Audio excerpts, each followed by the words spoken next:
Bom, pessoal, continuando.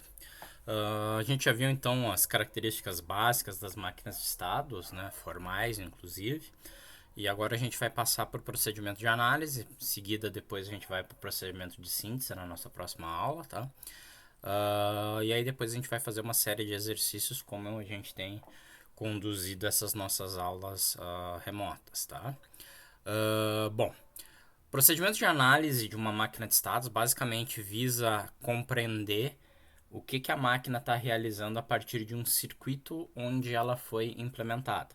Então, basicamente, no procedimento de análise, a gente vai partir do resultado final, que é o circuito, em direção ao inicial, que seria o diagrama de estados representativo daquela máquina. Tá? Seja esse diagrama de estados um diagrama de estados no formato tradicional ou no formato ASM. Tá? E aí, de novo, como eu tinha comentado já com vocês na aula passada, esses diagramas são todos eles intercambiáveis, né? É indiferente que a gente utilize um ou outro, ok? Mas de qualquer maneira, no processo de análise, então a gente vai tentar caracterizar, né, qual é o diagrama correspondente à operação da máquina em questão, certo? Para isso a gente tem que seguir uma série de passos, tá? Basicamente o que a gente vai fazer? A gente do circuito nós vamos extrair as equações que representa o esquemático, né, do circuito em questão. Das equações nós vamos montar uma tabela, que é a tabela de transição de estados, e da tabela de transição de estados a gente vai fazer o restante. Continuando então, vamos supor, a título de explicação desse procedimento de análise que eu vou estar mostrando para vocês, vamos supor que a gente tem esse exemplo. Esse exemplo aqui é um circuito, tá? Um circuito com dois flip-flops. Esse circuito está realizando alguma ação que nós não conseguimos perceber imediatamente, simplesmente através do circuito, né? Não é um circuito como os nossos contadores assíncronos, onde pela simples configuração do circuito seja possível a gente caracterizar o que está acontecendo com ele ou como está ocorrendo com ele, tá? Então, nesse caso, a gente vai ter que justamente tentar fazer uma caracterização do circuito por aquele processo que eu tinha acabado de explicar para vocês. Primeiro vamos fazer a extração das equações e em seguida a gente continua com o restante, tá? Olhando esse circuito, pessoal, é bastante simples a gente montar as equações que descrevem ele, né? Se vocês olharem, no caso, nós temos dois flip-flops, né? Um flip-flop 0, que é um flip-flop tipo D, um flip-flop 1, que é um flip-flop tipo JK, tá? No caso do flip-flop D, a gente teria então a entrada, vamos denominar, né, como flip-flop 0, flip-flop 1. Então a gente teria a entrada D0 igual a B.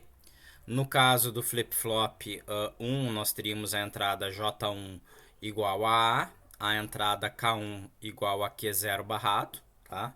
E teríamos ainda a saída Y, nesse caso sendo dependente somente das saídas dos flip-flops, né?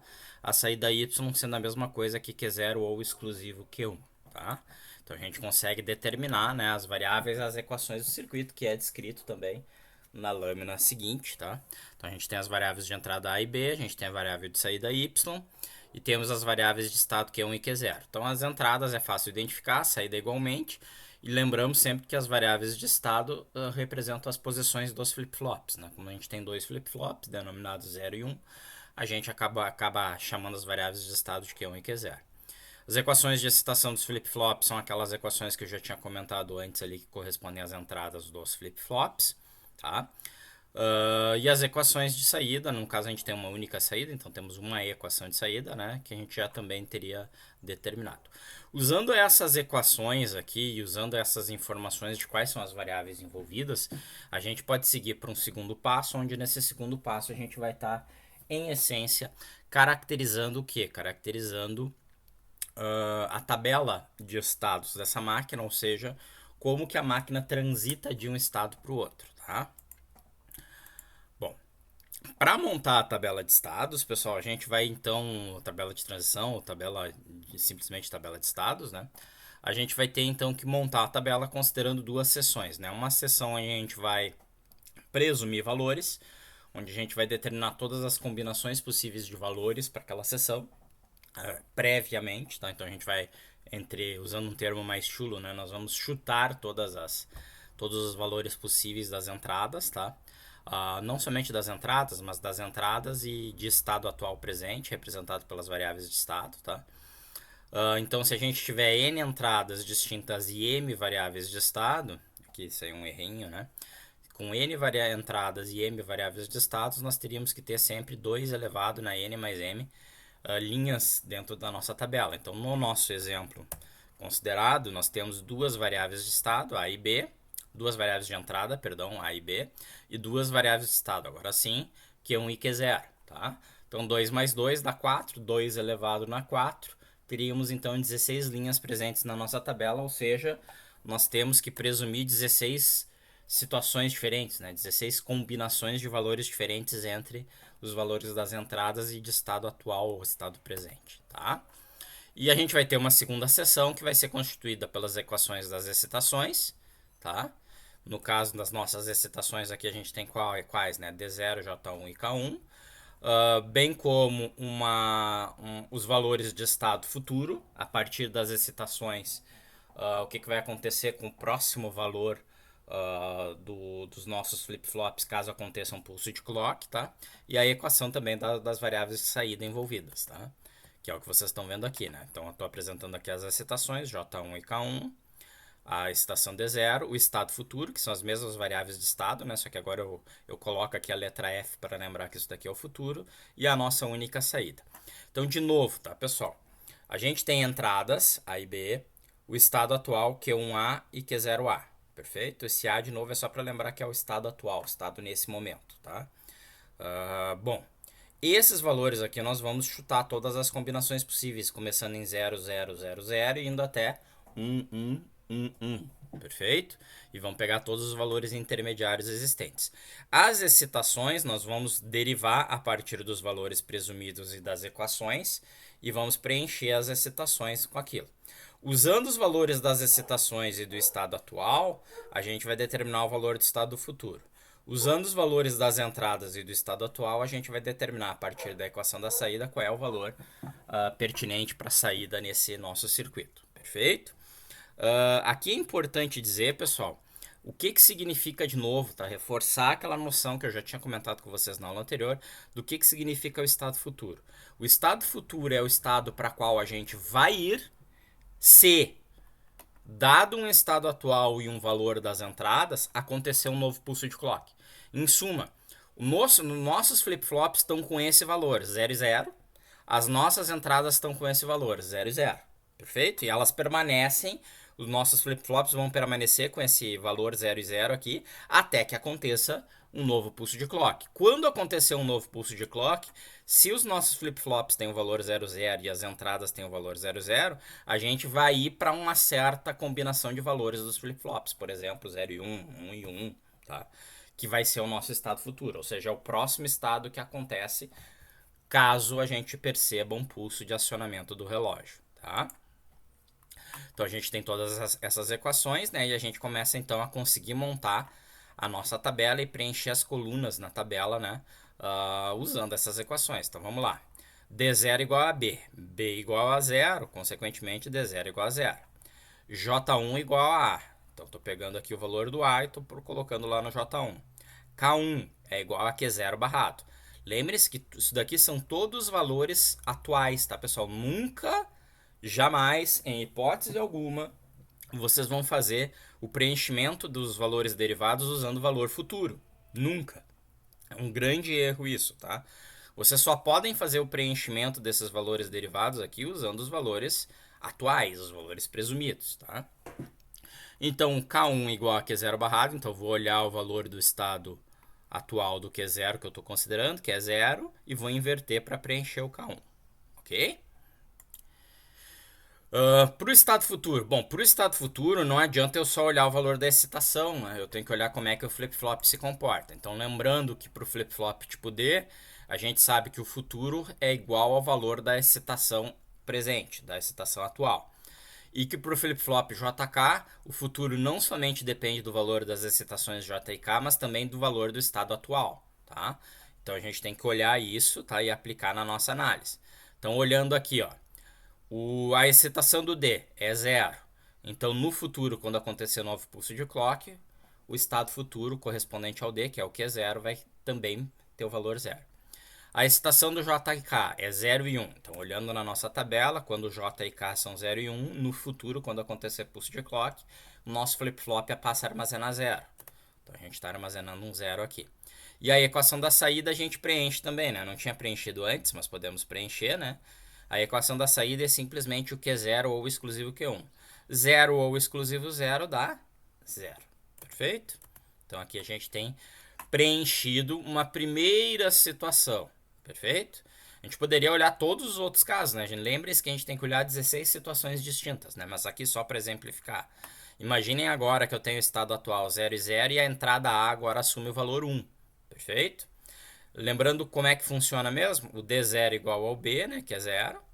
O J1 é igual ao A, então J1 agora passa a ter o valor 1. E o K1 é o Q0 atual barrado. Então 0 barrado me gera 1. Perfeito? Como o D0 é 0, o estado futuro vai ser também 0. Perfeito? Como o J agora é 1 e o K agora é 1, a gente tem que olhar a tabela e ver o que acontece. Quando o J e K ambos têm nível alto, ambos são 1s, o valor de estado futuro do flip-flop é o valor atual barrado. Então vamos agora para a nossa tabela. O meu valor atual é 0. A gente tem que olhar o flip-flop 1 porque a gente está falando do J1 e K1, né? Então olhando o flip-flop 1, eu sei que o valor atual nesse momento dele é 0. Então com J1 e com K1 eu sei que caso aconteça um pulso de clock, o valor futuro vai ser o 0 invertido, ou seja, o 1. Perfeito? Enquanto que a saída continua sendo simplesmente 0 ou exclusivo 0, né? Tá aqui a nossa nova saída. Então notem que caso eu esteja no estado atual 0 e 0, ou seja, os meus flip-flops estão armazenando 0 e 0, tá? Porém, o valor da entrada A troque de 0 para 1, o meu futuro vai mudar, né? O meu futuro vai mudar de 0, 0 para 1, 0. Perfeito? Então, eu vou deixar de me manter no estado 0, 0 e agora eu vou passar para um novo estado, que vai ser o estado 1, 0, quando acontecer um post clock. Lembre-se que entradas podem mudar a qualquer momento, tá? Elas não são sincronizadas, elas não dependem do relógio, tá? Então a gente sempre tem que estar olhando o que vai acontecer no futuro e mesmo na saída e nas excitações, né? A depender das mudanças de valores que a gente tenha presente nas nossas entradas, tá? Se a gente repetir esse procedimento agora para toda a tabela, a gente consegue montar então uma tabela de transição de estados, né? Então notem que agora tem todas as combinações, ó. 0000, 0001, 0010, 001 e assim por diante. A gente vai ter que considerar os 16 valores existentes, né? Então nessa primeira lâmina aqui a gente tem 8 valores, né? E aí a gente está olhando o que acontece com as excitações, com o estado futuro e com a saída. E no próximo slide a gente tem as outras 8 situações aqui. E nós poderíamos analisar, né, a qualquer momento uma dessas circunstâncias em particular. Mas em suma, a gente consegue montar a nossa tabela verdade seguindo esse processo que eu tinha descrito para vocês, onde a gente simplesmente vai usar as equações, tá? E depois que a gente tem as excitações, a gente usa as tabelas dos flip-flops para determinar os valores de estado futuro. Ok? Maravilha. Então, tendo a tabela completa, a gente pode prosseguir, tá, pessoal? E o nosso novo passo vai ser agora montar o próprio diagrama de status. Bom, para montar o diagrama de status, pessoal, a gente vai usar a informação que a gente obteve na tabela. E na tabela a gente observa, obviamente, que nós temos 4 estados distintos, né? O estado 00, o estado 01, o estado 10 e o estado 1. Então, o nosso pressuposto começa que, a partir desses 4 estados, que são os estados que vão acontecer nos nossos flip-flops, né? São os possíveis valores dos meus flip-flops. Então, a gente sempre assume todos os possíveis valores que os flip-flops podem ter, tá? Aí a gente começa a montar o nosso diagrama, tá? Então, eu tenho os 4 estados distintos, 00, 01, 0 e 1. E usando, nesse caso, a notação de diagrama clássico, né, a gente teria então o diagrama iniciando nessa figura que vocês estão vendo aqui. A partir desse momento, o que a gente tem que fazer? Eu tenho que considerar que um dos meus estados é o estado atual, e usando essa informação eu vou olhar a tabela e vou verificar o que vai acontecer. Tá? Então, considerando aqui, a título de exemplo, que o meu estado atual seja o estado 00, quando eu olhar na tabela eu vou ter o seguinte comportamento, ó. 00, que é o meu estado atual, com as entradas A e B assumindo o valor 0 e 0, significa que no futuro eu vou ir pro estado 00, tá? Ao mesmo tempo, quando eu estou no estado 00 e as minhas entradas A e B têm o valor 0 e 0, significa que naquele instante, notem que eu estou falando naquele instante, tá? Imediatamente, a nossa saída sendo produzida é a saída 0. Então, pessoal, para deixar isso muito claro, tá? A gente só vai sair do estado atual e ir para o estado futuro quando ocorrer um pulso de clock. Porém, quando a gente tem os valores de entrada 0 e 0 e o valor de estado atual 0 e 0, a minha saída y passa a ser 0 imediatamente, ela não depende do clock, ok? Isso é visível inclusive em termos de circuitos, né? Se vocês olharem aqui no nosso circuito original, vocês vão perceber o quê? Que a minha saída y depende somente do valor do Q0 e do Q1, nada mais. Em momento algum a gente está falando que ela depende do relógio, tá? Apesar de que nesse caso aqui, curiosamente, é uma máquina tipo Moore, tá? Mas tudo bem. Voltando lá. Então, eu consigo essa informação, né, pessoal? E isso me permite, então, inserir essa transição que vocês estão vendo aqui, ó. Se eu estou atualmente no estado 00 e as minhas entradas A e B assumirem o valor 00, eu vou tá produzindo uma saída 0. Perfeito? Se eu estou no estado 00 e as minhas entradas A e B forem 0 e 0, quando acontecer um pulso de clock, eu vou me manter no estado 00. Perfeito? E isso agora a gente vai repetir esse procedimento de análise para todas as possíveis combinações de entradas, né? Então vamos olhar agora o estado de novo se mantém em 0, 0, como vocês estão vendo aqui na tabela aqui embaixo, tá? Porém agora, quando a minha entrada A e B passa a assumir o valor 0 e 1, no meu estado futuro eu vou passar agora para o valor 0 e 1. Ou seja, eu tenho agora essa transição possível, né? Do estado atual 0, 0, se as minhas entradas A e B assumirem o valor 0 e 1, quando acontecer um pulso de clock, eu vou ir para o estado 0 e 1. Perfeito? E aí a gente continua repetindo esse mesmo procedimento, agora para as duas outras situações, né?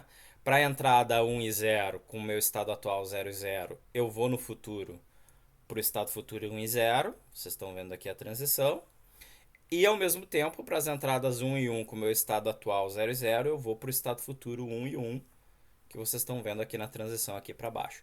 Então, desse jeito aqui, eu montei o que acontece a partir do estado 00, tá? Todas as possíveis transições. Por que todas as possíveis transições? Porque a gente tem 4 possíveis transições. Já que as transições são condicionadas pelas entradas A e B, tá? E como as entradas A e B são duas entradas, existem 4 condições possíveis. 4 condições possíveis me dizem que na melhor das hipóteses, eu vou ter 4 transições distintas, que foi exatamente o caso que a gente viu, tá? Vai acontecer em várias situações ao longo do nosso procedimento de análise de máquinas, tá? Que em algumas circunstâncias a gente tem uma transição que depende de duas condições distintas. Então, por exemplo, eu poderia aqui no 0 e 1 voltar para o 0 e 1, tá? Com as entradas 0, 0 e 0 e 1. Perfeito? Ou seja, com a entrada A 0, independentemente do valor da entrada B. Perfeito? Nesse caso, eu teria duas condições distintas associadas à mesma transação. Isso é bem comum de acontecer. Ok? Então agora a gente aplica o mesmo raciocínio ao restante das transições, tá? E aí a gente vai montar esse diagraminha bonitinho aí, tá? Que eu sugiro que vocês façam a título de exercício, tá? A título de completar aí o nosso esboço de máquina, ok? Então temos aí a máquina que descreve o que está acontecendo com com o nosso circuito, né? Quando pulsos de clock vão acontecendo conforme os valores das entradas se modificam, tá? O procedimento de síntese a gente vai continuar numa próxima aula, tá? O que faltou a gente verificar aqui, tá, pessoal? Faltou agora a gente verificar como é que a gente consegue montar esse mesmo tipo de diagrama, porém usando uma notação que é a notação ASME, tá? Então isso daí eu vou fazer numa aula à parte, tá? Com alguns exemplos, com alguns exercícios, onde eu vou mostrar para vocês outros exemplos de processo de análise, mas aí montando a máquina tanto na notação de diagrama tradicional que vocês estão vendo, quanto na notação ASME que a gente vai abordar em seguida.